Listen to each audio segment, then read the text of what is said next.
Kick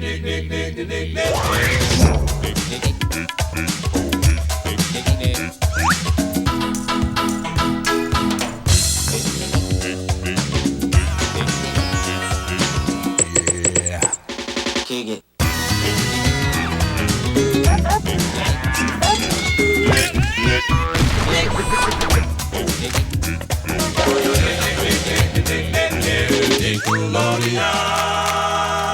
Ahoy mateys, and welcome to This Week in Nickelodeon History. I'm your host, Captain Eric, and on this episode, we're going to cover some Nickelodeon anniversaries that have happened in between the times of July 31st to August 6th.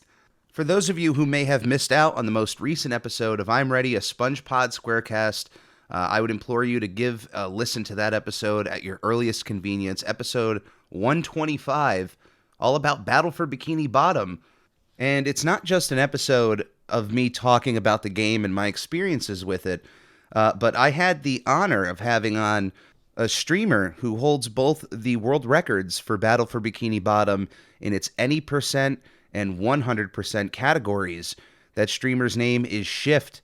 You may have seen one of his runs or a few of them on any of the Games Done Quick competitions that are done throughout the years. That's where Battle for Bikini Bottom really showed its prominence as a viable speedrun game. It's an impressive run. The amount of different abilities you have to learn, not just from the game, but glitches and different corners you have to take. And for some people, that's not super impressive. Well, then you go look at the 100% run. Boom. The man has been able to complete this game inside and out faster than anyone else on this planet. And beyond being a big part of the community for the speedrun of that game and just being a face for Battle for Bikini Bottom in a streaming sense, when they were making Rehydrated, Purple Lamp invited Shift out for a few days over to their studio to help work on the game, essentially, to help give advice and to see how they could tweak this game to the best extent to get that same experience almost 20 years later. So it was wonderful to talk to Shift. We had an absolutely wonderful conversation, and it was great that I was able to interview him on the same week that one of the mini-bosses from Battle for Bikini Bottom, Prawn, made his animated debut in the SpongeBob SquarePants cartoon proper. So all of that was really cool. All I'm saying, if you haven't listened to the interview, go give it a listen. If you want, check out the YouTube version of it with actual video of both Shift and Captain Eric during the interview. So a first for the channel. Both of those, check them out. But let's get on to This Week in Nickelodeon History, so we have a decent amount to get into. And we're starting 24 years ago, all the way back on August 3rd, 1998, we had the premiere of the new game show, You're On. A very similar concept to Candid Camera, You're On was written and presented by Phil Moore and only ran for one season of 26 episodes. Here's what's crazy. I was certainly watching Nickelodeon at the time of this game show. I was 7 to 8 years old. I have zero recollection of watching a single episode of the show. I don't have any single memory of it. And it's weird because even the most minute Nickelodeon show that would air for a few episodes, if it aired from like 95 to 2005, like that 10-year period, I have a solid memory of most things.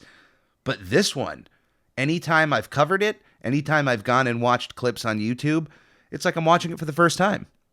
And it even aired reruns on Nick Gas, which I had on a decent amount of time at my father's house. He was the only home I had growing up that had Nick Gas as an option. Which, for those that don't know, Nick Gas stands for Nick Game and Sports and was a separate channel, just like Nicktoons. The Nicktoons Network was its own channel. Nick Gas was its own channel, and that's pretty much where they dumped every bit of their game show content. Double Dare, Legends of the Hidden Temple. I mean, Nickelodeon had so much. It's like, well, where are we re-airing this? Make their own channel. So Nick Gas was a concept for a few years. If you're a fan of You're On, if you remember this at all, definitely let me know what you think about it. It would be interesting to know the thoughts of people who actually watched it as it was airing and not just someone who may have gone back, because I can do that. I can go back and watch watch an episode and get a feel for it. But if you were a kid at the time of this airing of You're On, I would like to know what you think. 19 years ago, on August 1st, 2003, we had the premiere of My Life as a Teenage Robot. Created by Rob Renzetti, the show ran for 3 seasons of 40 episodes. A spin-off of Oh Yeah Cartoons from the pilot My Neighbor is a Teenage Robot, which aired all the way back on January 5th, 1999. Which, by the way, I know in this time frame I've included Timmy, Cosmo, and Wanda as being 90s cartoons, and I'm not trying to pull back on that same sentiment when it comes to Jenny, because here she is in the 90s making her Nickelodeon debut. The only difference I would really say, like, I'm not going to fight back on that argument if you really wanted to consider Jenny in that same 90s gray area as Timmy, Cosmo, and Wanda. I would say the difference is, hey, the Fairly Odd Parents had a ton of shorts that would air constantly, even outside of Oh Yeah Cartoons, whereas My Neighbor is a Teenage Robot, although it was very popular, I don't remember them re-airing that outside of Oh Yeah Cartoons ever. And as far as that episode, it only ever came up so often. But it was such a unique pilot. So unique. If you've never seen My Neighbor is a Teenage Robot, track it down if you can. Watch it. You'll see the pretty much the same pilot episode that you got with My Life as a Teenage Robot play out almost in the same way, but some clear differences here and there. And certainly in the design aspect, you knew the avenue they were going down with this art style, this like deco art style, but I love the tweaks they made in between the pilot and the series, because My Life as a Teenage Robot is one of the most gorgeous Nicktoons that we have, and its art style is one of the most underappreciated, in my opinion. Look no further than the effort that was done in Jenny's stage for All-Star Brawl, and the love letter to that series that one stage was able to produce. Just completely blew me away. I love the art style of this show. There's like a futuristic aesthetic about it, but also a retro aesthetic. Like, they're trying to emulate a lot of the 50s and 60s, and then also just going absolute bonkers when it comes to designing any of the alien ships and any of their look and design, and of course Cluster Prime as a planet. I love the show. It's one of the most unique Nicktoons, and I just love that in the last few years we have seen a resurgence in love for Jenny, for this world, for this show. It was very underappreciated at Nickelodeon. I don't think anybody who isn't a fan of this show or had followed its history is truly aware just how splintered this release was. The show didn't technically end until May 2nd, 2009. And you think, wow, 7 years. Wow. No, there's 3 seasons. It took 7 years to air 3 seasons of this show. And apparently those up in charge of Nickelodeon loved it, but it just never got the ratings they were looking for. I don't know if that was with the marketing of the show or if just the audience truly wasn't there at the time for it. But what I do know is that throughout the show's run on the main Nickelodeon channel, the change in air dates and air times for the show made it nearly impossible for anybody to become a fan. If I remember correctly, there were episodes of this show that were airing brand new at like 5 or 6 in the morning, where Nickelodeon was advertising that there was going to be new episodes of this show that early. And I don't know if that was a thought of, well, maybe the crowd for this is more of the morning crowd, they're going to be up at this time, or if they were just like, hey, let's just do this. But it just seems like a jumbled mess that Jenny and the world that was created by Renzetti certainly didn't deserve.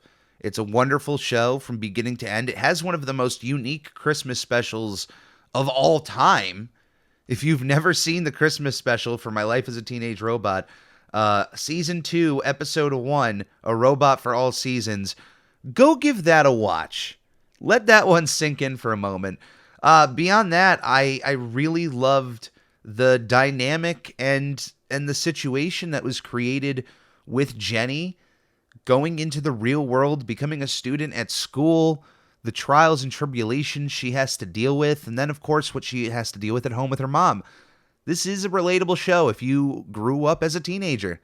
In some aspect, they have found a way to weave Jenny's story as goofy as the idea as it is of a teenage robot just being invited into school. And put that aside, her story involves more than a few ways where you can find a relatable moment in it. So I certainly think it's worth your time to watch. 3 seasons is not that bad. It's not anything like our next show that I would be asking you to watch, because it'd be a little much for me to tell you to go and watch all 9 seasons and 172 episodes of our next show. But you know what? You might as well. There's enough time on this planet. We binge enough old shows. You could get through a little Rugrats, because 18 years ago, on August 1st, 2004, we had the final episode of Rugrats on Nickelodeon. Created by Arlene Klasky, Gabar Chupo, and Paul Germain, the show, as previously mentioned, went 9 seasons of 172 episodes. This is the foundation that Nickelodeon builds their entire life on. Nickelodeon was an entity before Rugrats, of course, but when the Nicktoons showed up, it really put Nickelodeon on the map as not just a place that's going to rehash children's content from around the world, along with a few original pieces of live action content. These were groundbreaking, never before seen pieces of animation that were blowing people away. Cartoons before the 80s, before television, were mainly there to be time wasters. To have something going in theaters for people to watch. Theaters needed things to constantly be going, news, movies, but also they can't just have hum and drum for everybody. They need animation for kids, for families. Disney, Warner Brothers, hot commodities in the country. Once television comes along, children's entertainment starts very innocently at first, but delves into the 80s cesspool where, hey, I love a lot of those shows and have a lot of memories of watching those reruns, but a lot of those shows purely existed to sell toys. A lot of characters introduced in those shows were introduced to sell an action figure. Oh, we want to make a new ship, so you got to introduce this ship in the show somehow. And it's got to be in a future episode so that when kids see it, they'll get blown away by a new piece of tech or a new character or a new weapon, a new villain. And then they go to the toy store and then boom, there's already a figure of that character or that thing already made. And that was the business of animation. There was the only reason to spend money on it for a lot of people in the 80s was to then bring back some money with toys. Look, they saw how much money George Lucas was single-handedly bringing in with Star Wars. Everybody wants a piece of that pie. They want your kids' attention. And I'm not saying that Nickelodeon wouldn't certainly have a piece of that pie in terms of merchandise when it comes to their characters. But when it comes to creator-driven animation, they were the ones to bring it to you. And out of those initial shows, the Rugrats became a cultural phenomenon. Rugrats, Doug, Ren and Stimpy, they were all meant to pretty much run 65 episodes and be done and over with. I believe by 1994, 95, there was a accidental scheduling error. I think this has been reported on. Something happened where episodes of Rugrats were airing more on Nickelodeon, more than they should have been. But because of these extra reruns, the show started actually gaining a heavy following. And once Nickelodeon realized, oh, there's a lot of love for this show, and of course, with a lot of love comes a lot of money and a lot of, different avenues that you can take Rugrats down. It ended its run. All of these reruns were just blowing the show up. Then they brought the creators back and said, hey, let's bring the show back to the channel and also do more with it. At this point in time, the The couple, Arlene Klasky and Gabar Chupo of Klasky Chupo, were not really keen with working with the other creator, Paul Germain. They didn't like his ideas or his writing team, or it was really Arlene Klasky who wasn't really into how much Paul was pushing certain storylines. For example, Paul was very much the man behind Angelica, and for how much of an antagonist she was. And there were other certain aspects, like the courtroom episode, where Miss Klasky didn't think that the babies would be sophisticated enough to handle a courtroom setting and to be doing this, and that they should be doing more babyish type things, whereas Paul wanted to subvert the audience's expectations and what a show about babies could do. So there was a lot of tensions going out through those first 65 episodes, and once things kind of came back, Paul Germain, of course, was not with them along for the ride. Now, he would go on to create Recess for Disney, which is one of my favorite Disney shows ever. So the man has some massive talent under his belt, and I would love to meet him one day and pick his brain. But the Rugrats would then continue on through, of course, multiple seasons. The Rugrats movie was a part of that deal to return the Rugrats to television, to also produce a theatrical film, because just money. And money came because the Rugrats movie was the very first non-Disney animated movie to make over $100 million domestically at the box office. Just keep that in mind. The Rugrats were the first animated property to dethrone Disney. Or not even dethrone them, but just say, hey, we can hang out amongst the crowd here.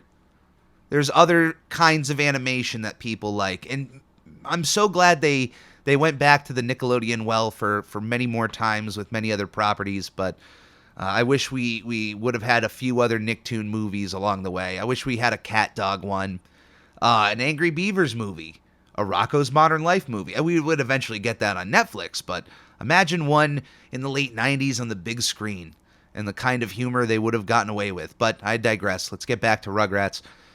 But yeah, the show ended on August 1st, 2004, which at this point in time, it had really ran its course and had exhausted all options as far as what they could gauge audiences' attentions with. Of course, they had the All Growed Up special around 2001, which once that aired, that was almost like the best time for Rugrats to kind of say goodbye. Is, hey, you have 10 years of all of these amazing stories with these babies and their imaginations and what we could, the adventures we can have with them and go on with them. And now we're going to show you at least a taste of what they're like when they're teenagers. I don't know. After you see that episode, it's kind of hard to go back to the baby adventures, especially when you've grown up with them. And you're at that moment in your life where you're 10, you're 11, you're 12, 13. Here's the Rugrats now at your age. And they would capitalize on that with, of course, All Grown Up, which I love in its own right. But the Rugrats after All Grown Up, it was just tough. It was tough.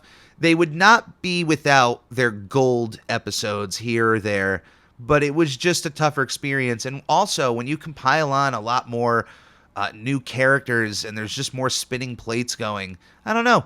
It seemed like I missed the simpler times when sometimes if it was even just Tommy and Chucky hanging out and there could just be an episode about them. And we would certainly get segments and moments of the inter-character interactions, but there was something about those post-In Paris episodes that they just felt off. They were still watchable, but it just felt off.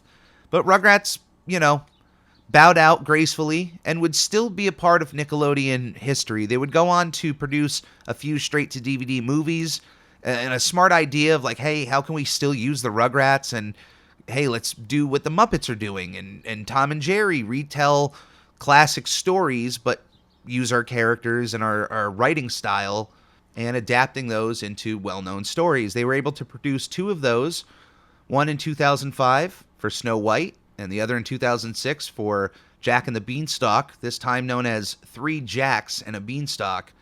And that would kind of be it as far as Rugrats content. They would still remain just as as heavy as far as Nickelodeon advertising for the 90s kids.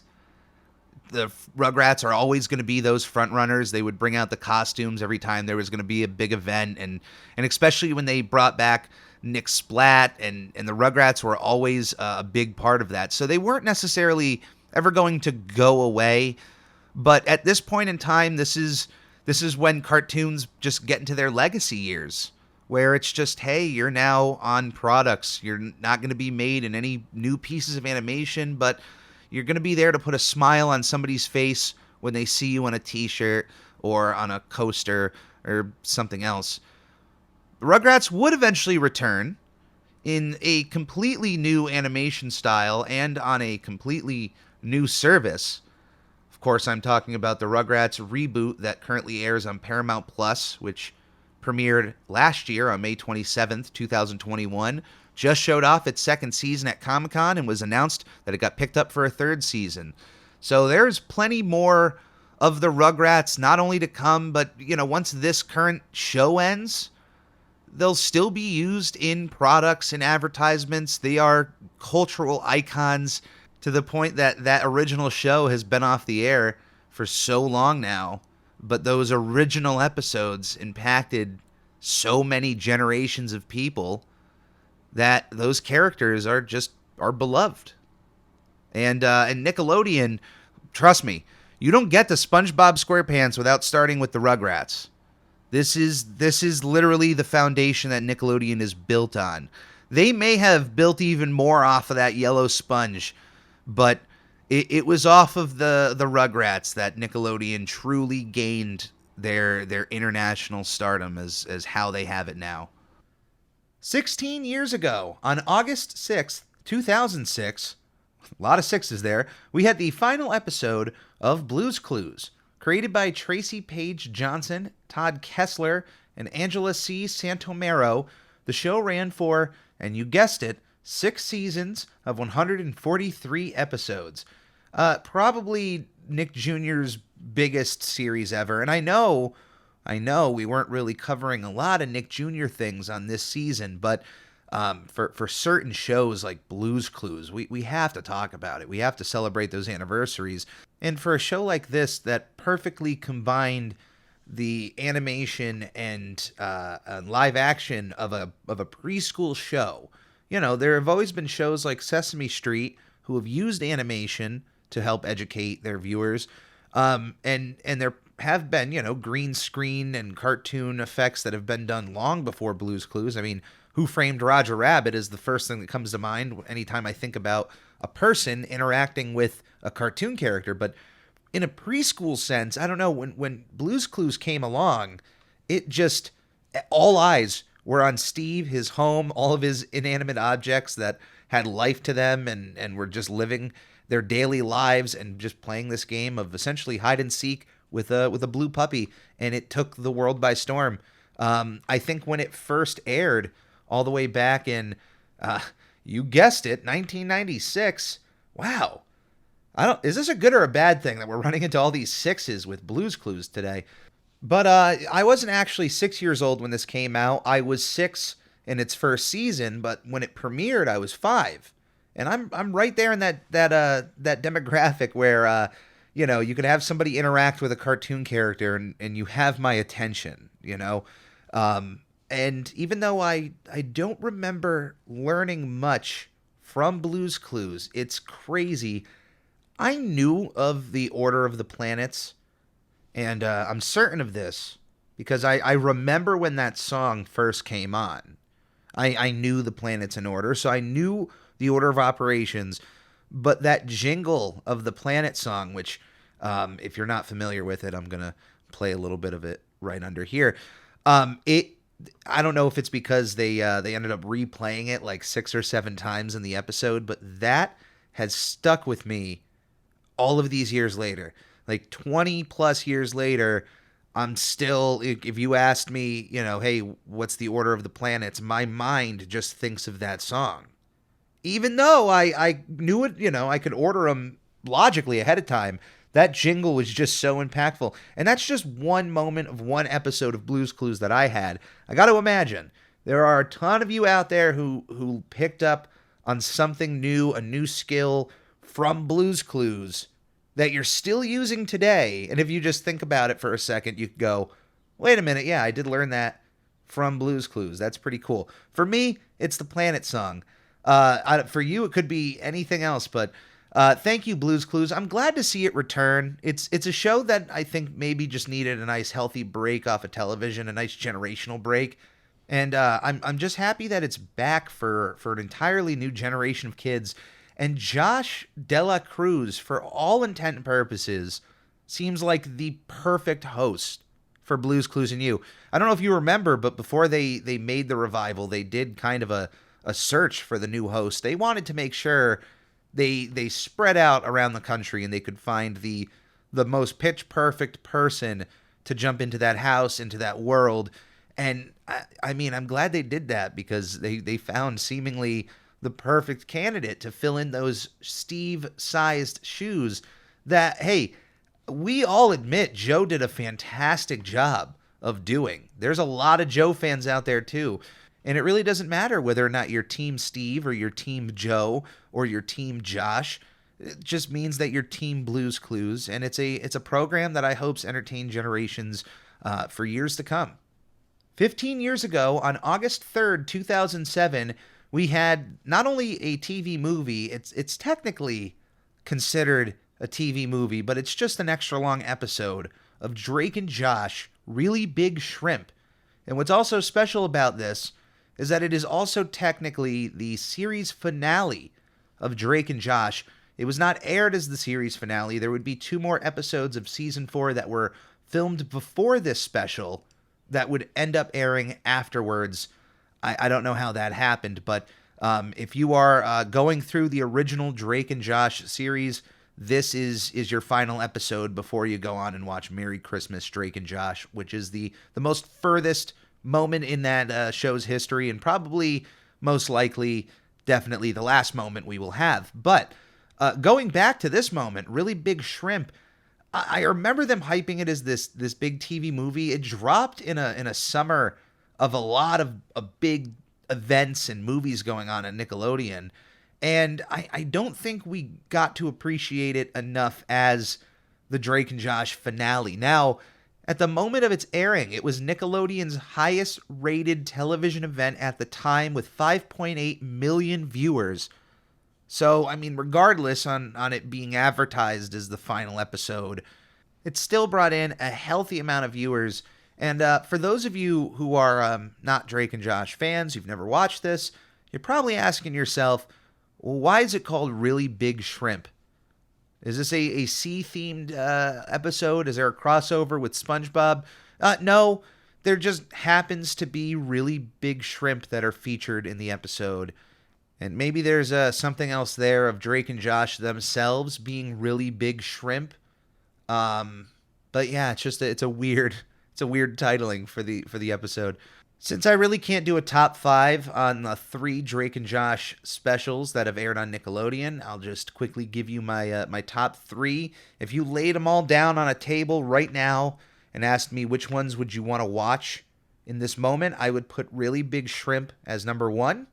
And that's crazy, even though I said, hey, I might not remember. I know that things happened in the episode. I'm just saying I don't remember, like, big talking points about it. But I would want to watch that one first because it was the most like the show, and just being the finale, to me, it's a really nice watch for that. Second to that, I'm torn because I like Go Hollywood on one hand, and at the same time, I like the cinematic feel of Merry Christmas, you know, for the fact that they came back and filmed it almost like a movie instead of a sitcom. But, you know, you're supposed to enjoy the sitcom, so I think we're leaning towards Christmas at this point in the year, so I would go second, Merry Christmas, Drake and Josh, and then Drake and Josh Go Hollywood as a solid number 3. But yeah, that's 15 years since the end of Drake and Josh. 10 years ago, 1 decade ago, on August 4th, 2012, we had the premiere of Robot and Monster, a Nicktoon created by Dave Pressler, Joshua Sternin, and J.R. Ventimiglia. The show ran for 1 season of 26 episodes. I have not watched a full episode of this, but I have seen clips of Robot Monster and have caught it on television once or twice when I still had cable. And I can say that the animation from what I saw looked really good. And I really liked the voice cast that they had. Curtis Armstrong and Harland Williams are two wonderful voice actors. Like, for those names alone, I want to watch the show. And then when I look at the other voice cast here, Maurice LaMarche, Cree Summer, which I know you would be hard-pressed to find almost any animated show right now that wouldn't have one of those two names, but I love them enough to check this out. So it's a shame it only lasted for one season. I know that it kind of fell into that same hole that a lot of Nicktoons did at the time, where it failed to find a proper time slot for itself and then would just get shuffled around the schedule until it would just find placement to just push all the rest of the new episodes out. It's a bit of a shame because from the look and sound of it, it seems like we had something here, but from the cast alone, it seems like it's worth looking into for me, so I think I will. 8 years ago, on August 2nd, 2014, we had the Nickelodeon TV movie A Fairly Odd Summer, the third and final film in the Fairly Odd Parents live-action trilogy of movies, starting with A Fairly Odd Movie Grow Up Timmy Turner, and then A Fairly Odd Christmas. The movie was written by Butch Hartman, the original creator of the Fairly Odd Parents, who was very hands-on for these movies. And that's what's really crazy, is that when you look past a lot of the cringe when it comes to adapting a cartoon into live action, there's still something here. There's something I like. They were able to find those crossover like moments where things kind of clicked into place and it feels right. I'm not saying that I prefer my Fairly Odd Parents as live action, but it's one of those things that I would say I can actually give you an example because I'm a big breakfast guy, and when it comes to eggs, I might have preferences, but to me, there's not really a bad way to make eggs. If somebody hands me scrambled eggs, I'm going to eat them. If somebody hands me hard-boiled eggs, I'm going to eat them. Over easy, whatever. I like breakfast, pancakes, waffles, French toast. However you want to make it, I'll eat it. And out of all of the ways to make an egg, probably the one way that I could get it for breakfast that you would never hear me order for it would be something like an Eggs Benedict. Just, hey, not a fan. Not against it. And if somebody makes me Eggs Benedict on their own, I'm going to eat it. The point I'm trying to make here is that if somebody hands me Eggs Benedict at their home that they handmade, and it is the greatest Eggs Benedict I've ever had in my life, that doesn't mean I'm just going to start ordering it at every restaurant I run into. It's not going to change my preferences. So even if the greatest Fairly Odd Parents live action experience was created tomorrow, and it was the best way you could possibly combine these two mediums together, the best cast, the best design of the sets, the best look of it, oh my God, everybody's pulling their hair out, it's so good. It is still not going to change my preference of how I want my Fairly Odd Parents presented in animated form. So, when it comes to the praise of these films or the optimism that comes from me, it simply comes from a place where it's here. We might as well see what worked, what didn't, how you enjoyed it. And look, when it came to these movies, there was a lot more effort than I would think the average studio or the average producers would want to put when it comes to these live action movies. They surprised me in a lot of ways, but by the third one, I gotta say, I was ready to tap out. I think we had exhausted almost all stories we could with these characters in their current form. I'm glad that Butch and crew were able to produce 3 of these. There are moments where things work, especially in places where it shouldn't work. I'll give you an example. The guy who plays Mr. Crocker, and I just want to make sure I get his name out here, David Lewis. Mr. Crocker, not just by design, because obviously he has a very quirky looking design, but not just by design, but by just the way he acts and the way you would want him to behave. It is a tough character to adapt from a cartoon to live action. And I'm going beyond just his manic bursts of Fairly Odd Parents. I'm just in his mannerisms. He has been designed cartoonishly to a degree of an evil antagonist. To try to adopt that into a live action sense is a lot harder because you're missing a lot of that nuance off the page that you can't really explain or adapt in human form. But David Lewis took a character that I just said would be fairly difficult to do and portray and pull off in a simply entertaining degree, and he did it. He did it. He did a good job. That has nothing to say about Carlos Ellis Rocky reclaiming the live-action role of Mr. Crocker in the live-action series. Probably the one positive I could muster of the series.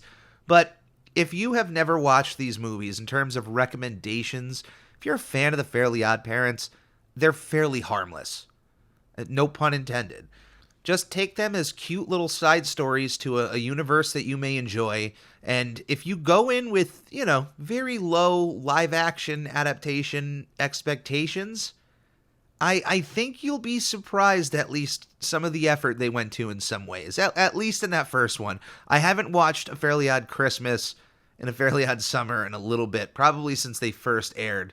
The one thing I'll give Summer over the other two was the reuse of Foop being a part of the plot. I thought that was smart, because that would probably be my one complaint of these movies, is even though they bring back Crocker and Vicky, and then here we have Foop, the fact that we don't have more returning villainish characters like Remy Bucks Aplenty. Like, what is he like as an adult, and what kind of harm could he cause? Maybe he's lost Wandissimo. Well, obviously he has, or maybe he's found a way to hold on to him even longer. I don't know.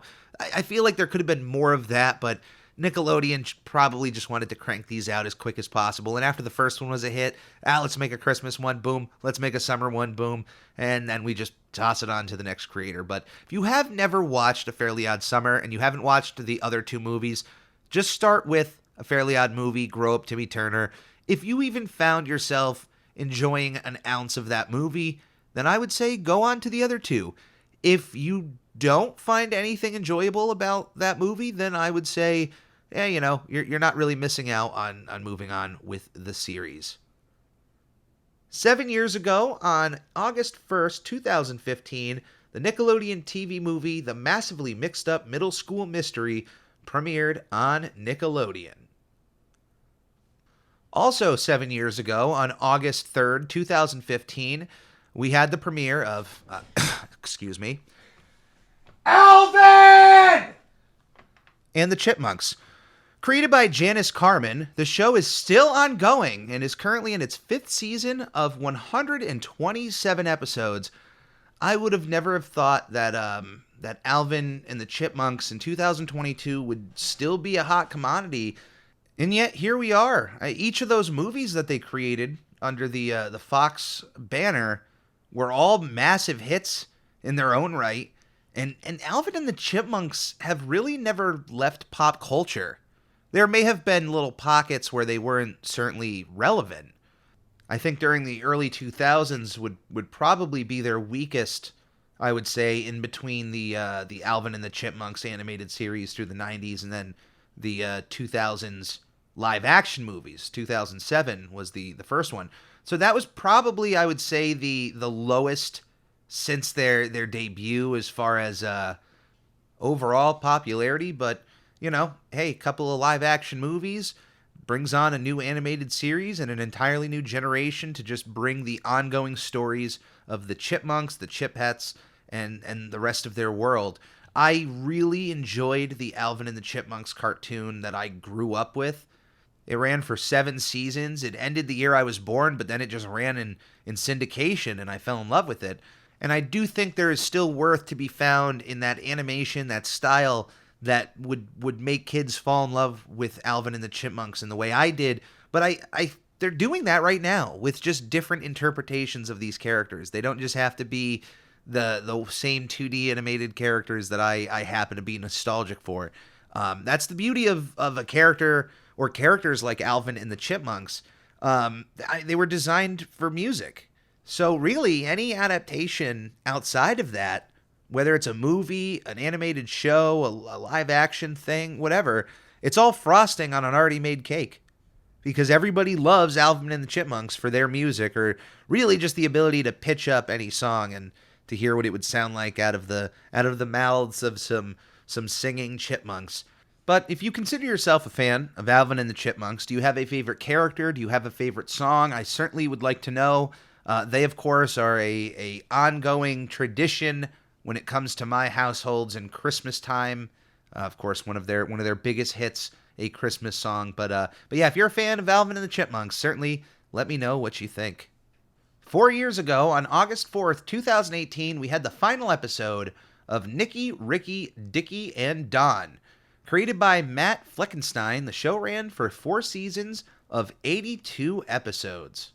And before we head into this week's top 5, I do want to address an anniversary that I missed last week due to the move and also the changing of the calendar for this week in Nickelodeon history. If I can explain, when I originally started this segment, I was pulling a lot of the anniversaries from a physical calendar that I had purchased and written out all of the anniversaries in to go from. I thought it would be really cool to go through the year and build this calendar and then look back upon on that calendar and hey, this is the first year of This Week in Nickelodeon history. But it's been during my move that I had decided I'm going to get away from the physical calendar and just start adapting everything digitally, and I've been doing that week after week, kind of plugging everything in, and did not look at the Nickelodeon movies in time to miss the 25th anniversary of one of Nickelodeon's biggest films. On July 25th, 1997, we had the premiere of Good Burger. And here I have what made me remember this was I got in the mail the 25th anniversary steelbook for Good Burger, and I'm like, oh my goodness, I didn't even talk about this last week, so wanted to talk about it here. I'm gonna do an unboxing of the Good Burger Blu-ray and have that up on the YouTube channel, along with a little bit of a review of some of the more current Blu-ray re-releases of some of these Nickelodeon films, because there have been some changes here and there from the originals, some good changes. But yeah, I got the Blu-ray in, and then I just remembered, oh my god, I didn't talk about this. Looked up the date, and yeah, I couldn't believe it. So I don't mind being 1 week late here celebrating this anniversary, because I could talk about Good Burger every day for the rest of my life and not have a problem with that. Maybe that is a problem for you, but I certainly don't have a problem with it. The movie was directed by Brian Robbins and written by Dan Schneider, Kevin Koplo, and Heath Seifert, and is adapted from a very popular sketch from the All That series created by Mike Tollin and Brian Robbins as well, who went on to direct this movie. Now, All That was always known as kind of the kid-friendly version of SNL, and I thought that it was smart to follow in the same footsteps of SNL, where they would adapt some of their more popular sketches into feature films with some success and certainly, some failures out there. But Good Burger is just a slam dunk. I mean, it all revolves around our collective love for Ed. Let's just be real here. It's not about somebody messing up at a burger joint or being stupid. It's not just that, because you can't just take that character and adopt it onto somebody else, because it goes deeper into also our love for Kel Mitchell. Kel was pretty much the MVP of All That. He's up there with a lot of greats, a lot of MVPs. You could certainly look season to season and find yourself one. But Kel had the audience's attention through and through for every character performance. And to not disparage Keenan, because he also at the same time was firing on all cylinders as a performer and captivating audiences, even to the success of their own show, which is still as fondly remembered today as it was 30 years ago. And it also helps on the fact that Keenan and Kel are two of the most important entertainers to ever be a part of Nickelodeon, and their legacies go far beyond even what they produced during their time there. And the fact that they still make appearances on the network and still show up and are just as beloved as they were when they were young, and killing it on the stages of all that, killing it in their own show, and then also killing it here in their feature film debut for these characters of Ed and Dexter. The movie was made for $8.5 million, and it made $23.7 million at the box office, and would just be fondly remembered by all of those who have watched it. Now, when it comes to a sequel to Good Burger, you would tell me, well, Captain, there isn't a Good Burger 2. There hasn't ever been one. And that's where I would tell you that you're wrong. Because, in fact, there is a novel that was officially released within a few years of the film's release called Good Burger 2 Go.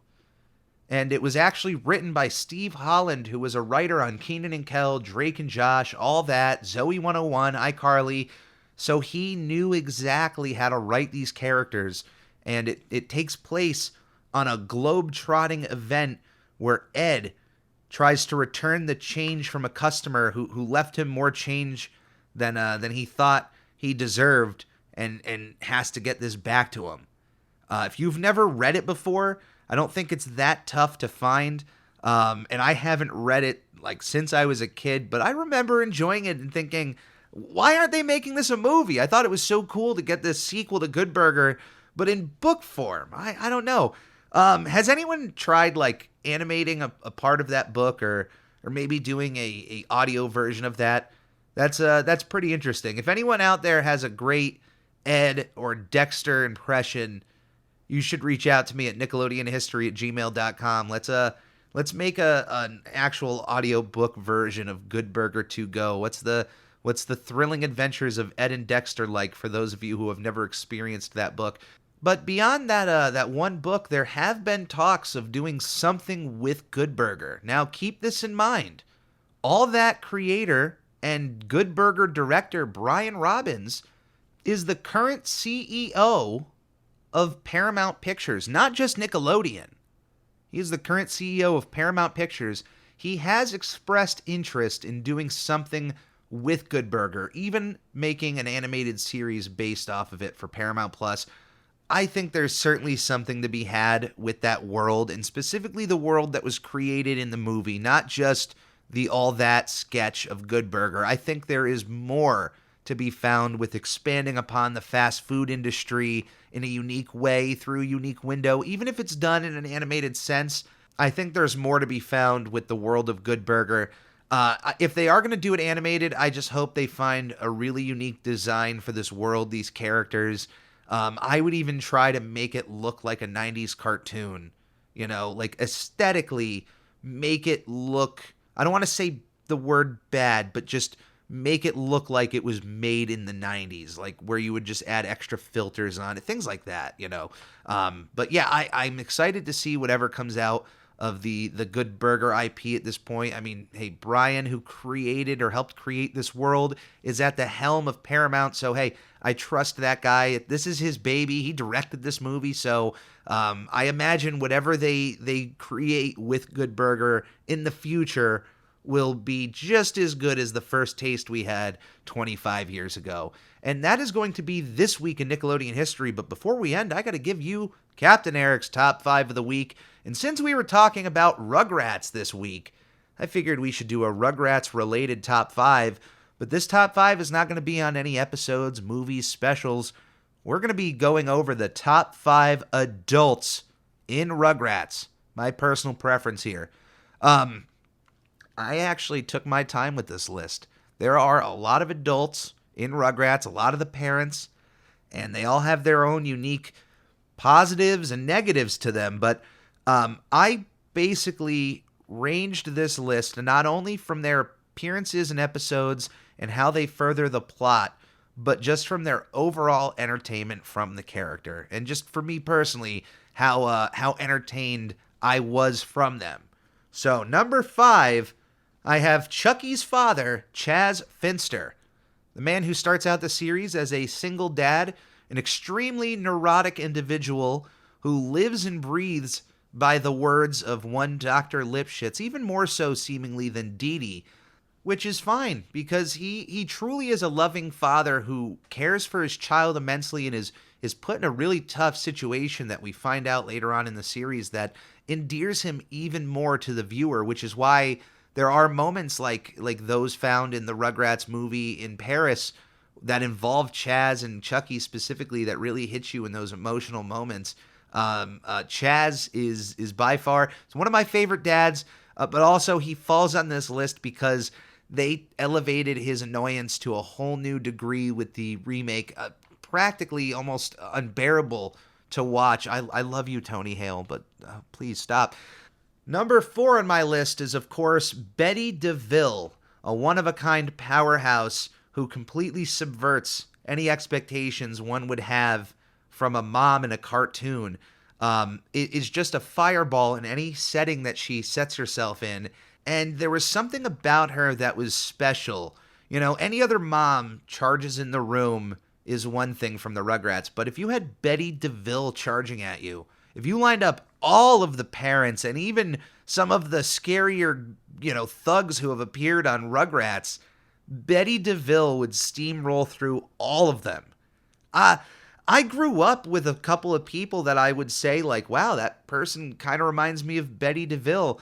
And not in that, like, super ultra passionate sense, but the way that they handled themselves with this confidence level that just was booming. I know I used that word before, but that's exactly the word that I would describe for is Betty. She is just booming attitude, booming energy, booming passion, extremely passionate over her kids to the point that, you think about those moments where she has left the Pickles house a bit heated, but then it eventually comes back when a calmer head prevails. Absolutely love Betty. One of my favorite characters. This next one may shock people, and especially the one afterwards, but let me get through this. Number 3 is Stu Pickles, the patriarch of the household and the best pudding maker at 3 a.m. I could think of.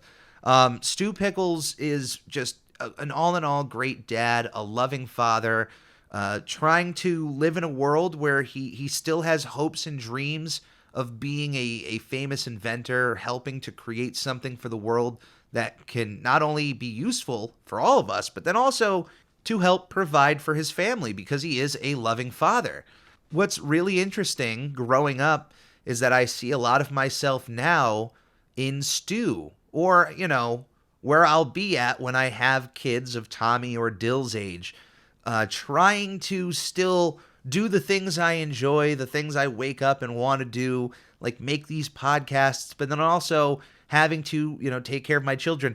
I will 110% be a better father than Stu Pickles in the sense of losing my children flat out in the worst settings, the worst scenarios. But what I really strive for, there's a moment in the Rugrats movie that always makes me think of my dad, but also anytime I watch it now, it just makes me think as how I would want to treat my son. And it's a moment when Tommy is very clearly all fed up with Dill, and Stu kind of takes him away from the moment, from the situation, to have that heart-to-heart. And it's in a moment like that is where I really appreciate and love Stu.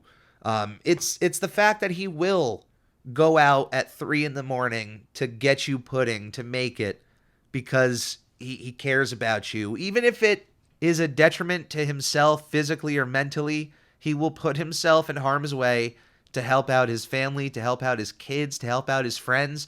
I absolutely love Stu. Number 2, though, is up here because she's just flat out one of my favorite cartoon characters ever. And by using that pronoun, you may assume, he's talking about Dee Dee. No, I'm talking about Charlotte Pickles, who I can't even begin to explain as to why she had so much of my attention, but I just found the character so funny and powerful at the same time. The show wanted to beat you over the head with how much of a workaholic this character is. Now, it's an absolute detriment to the daughter she's creating. That's kind of the point, is that Angelica has very neglectful but emotionally capable parents, if I explain that right, but like they're there, they love their daughter, but they're certainly not paying enough attention to her in the way that she is developing as a kid, because she's becoming kind of a menace. But the mom's reasoning here in this situation is because she's just so busy with work. There's even an episode where she goes white water rafting, the same episode with the pudding, I just remembered, and they show her even white water rafting and with a whole group of people, and they're all still working. Like they're like on computers and cell phones, and they're all still in their like business suits, and they're all like they're on vacation doing something that's supposed to be fun, but they're all working. That stuff always made me laugh, but I even was able to pick up on as a kid the neglect that Angelica was feeling and that it was causing her to lash out on the others. Like I was able to catch up on that. It was not that hard to understand, but even as a kid, you just realize these things, and then years later, when you go back and you think about them a little bit more, you go, oh wait, I totally learned that from that show and understood it. And I definitely had a friend or two who had, maybe not their mom specifically, but they had at least one parent on the level of Charlotte Pickles, where they were just working all the time and just almost paid no attention to their kids. And you can see where a lot of these real life, scenarios can quickly find their way into a cartoon. I'm sure there were writers who had parents that just worked too hard, and Charlotte was the representation for that. That, yes, when they're off the phone, they show you all that love, but for the most part, you're not getting the needs that you require.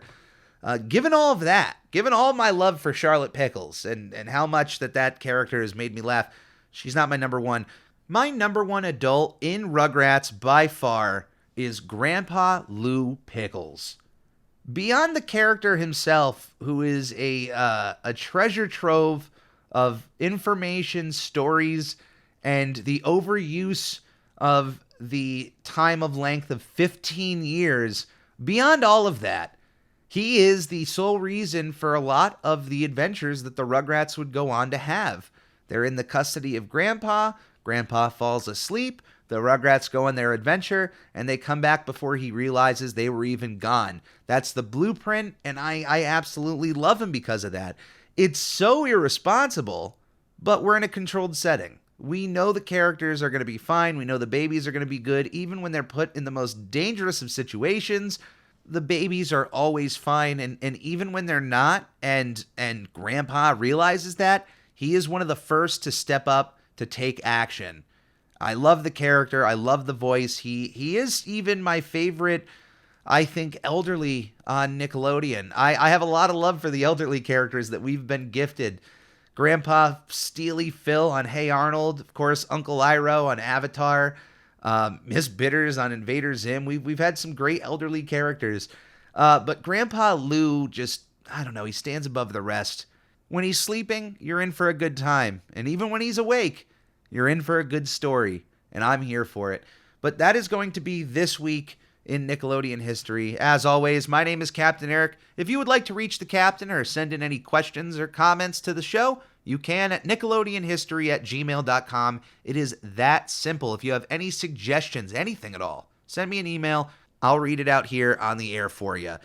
Please listen to my other podcast, I'm Ready, a SpongePod Squarecast, dropping every Wednesday on most podcast platforms. If you haven't, definitely check out episode 125 of I'm Ready, a SpongePod Squarecast, featuring my interview with the streamer and speedrunner Shift, who holds the speedrun records for Battle for Bikini Bottom. Check out that interview if you haven't. And definitely pay attention for the video interview of that dropping on the YouTube channel in mere days. So make sure you head over to the Captain Eric YouTube channel and hit that subscribe button so that you can add me to your feed. You can also purchase new and updated merch at the Redbubble link, either in the podcast description or in the link from any of my socials. Anything that comes in through my projects go directly back into my projects, and it is always appreciated. As always, Nickelodeon fans, please stay safe, be kind to one another, and come aboard again next week to This Week in Nickelodeon History. On the Lord, here Nick. On the Lord, here Nick. On the Ricky Ticky Low, while living number one Nickelodeon.